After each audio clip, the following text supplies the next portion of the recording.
Welcome, my friends. Today we will be discussing the geometric mean as applied to rates of return and growth rates.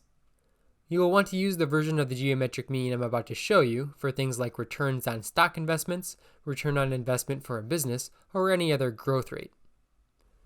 The key is that whatever series of growth rates or rates of return you are calculating a mean for must be related to each other, such as money in an account that grows based on the interest earned on the previous balance. The formula for the geometric mean for growth rates is the nth root of 1 plus rate number 1 times 1 plus rate number 2 times etc. Until you get to the final growth rate, 1 plus rate n, and then you must subtract 1.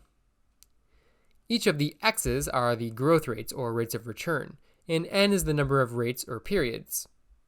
Note that the growth rates must be for equal periods, such as a rate per year or per month. For example, consider these four annual growth rates: 10%, 6%, 14%, and 5%. In order to do the calculations, the rates must be in decimal form, so we have 0.1, 0.06, 0.14, and 0.05. If you are unsure how I got these decimals, you can always divide the percentages by 100, which will give you the decimal equivalent. Then we plug into the formula. The nth root, which is the fourth root since we have four rates, of 1 plus 0.1 times 1 plus 0.06 times 1 plus 0.14 times 1 plus 0.05, all minus 1. This simplifies to the fourth root of 1.1 times 1.06 times 1.14 times 1.05, all minus 1. This simplifies to approximately 0.0869 or 8.69%. The geometric mean growth rate is 8.69% per year. Now I'm going to head over to the calculator to show you how to plug the numbers in. I have a TI-84 calculator here, but the key shouldn't be too much different for any other scientific calculator. The first thing to do is to type in the nth root, which is 4. You need to type this in first for most calculators.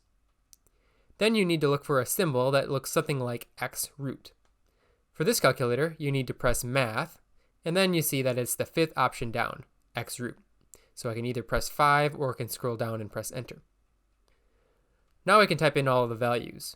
1.1 times 1.06 times 1.14 times 1.05. And then if I arrow over to get outside of the root symbol, or you might have to close the parentheses on some calculators, then we can subtract 1. Here we see the answer is 0.0869 or 8.69%, just like we said. If you can't find the x root button on your calculator, or you just want a different method, you can also use the 1/4 power instead of the fourth root. To do that, start with open parentheses, and then type in all of the rates. 1.1 times 1.06 times 1.14 times 1.05. Close the parentheses, and then press the power key, which is this little caret symbol right here, and then type 1 divided by 4. You might need to put 1 divided by 4 in parentheses on your calculator, although I don't need to on this one. Then we can go outside of the parentheses and subtract 1, and we get 0.0869, just like we got before.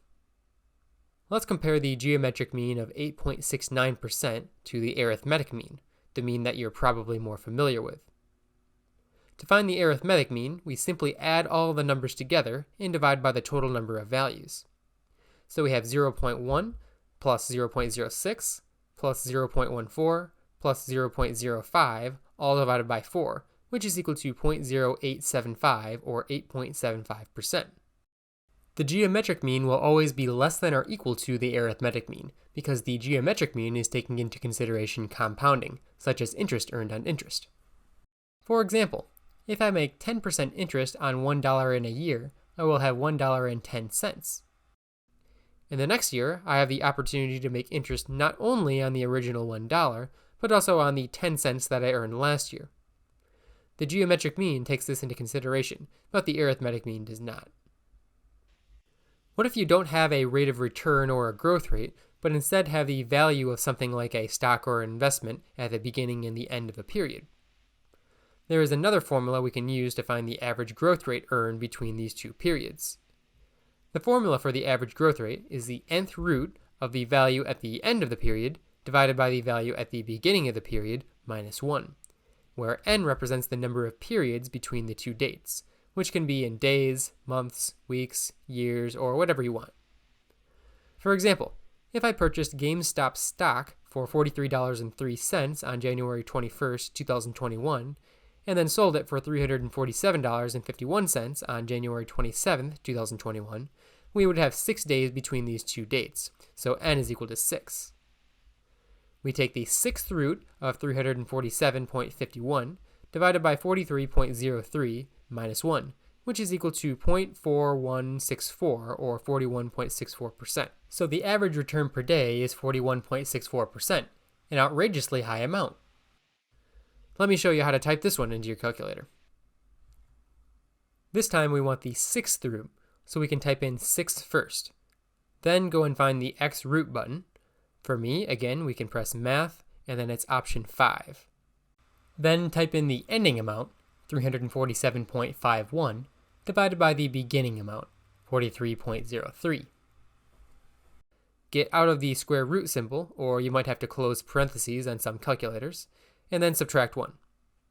Here we see we have the 41.64% daily return. Alternatively, you can use parentheses and take 347.51 and divide by 43.03, close the parentheses, and then raise to the 1/6 power. Again, you might need to use parentheses for the power, but I don't need to on this calculator. Get out of the exponent and subtract 1, and we get the same number. Okay, that wraps up our discussion of the geometric mean applied to rates of return and growth rates. I'll see you in the next video.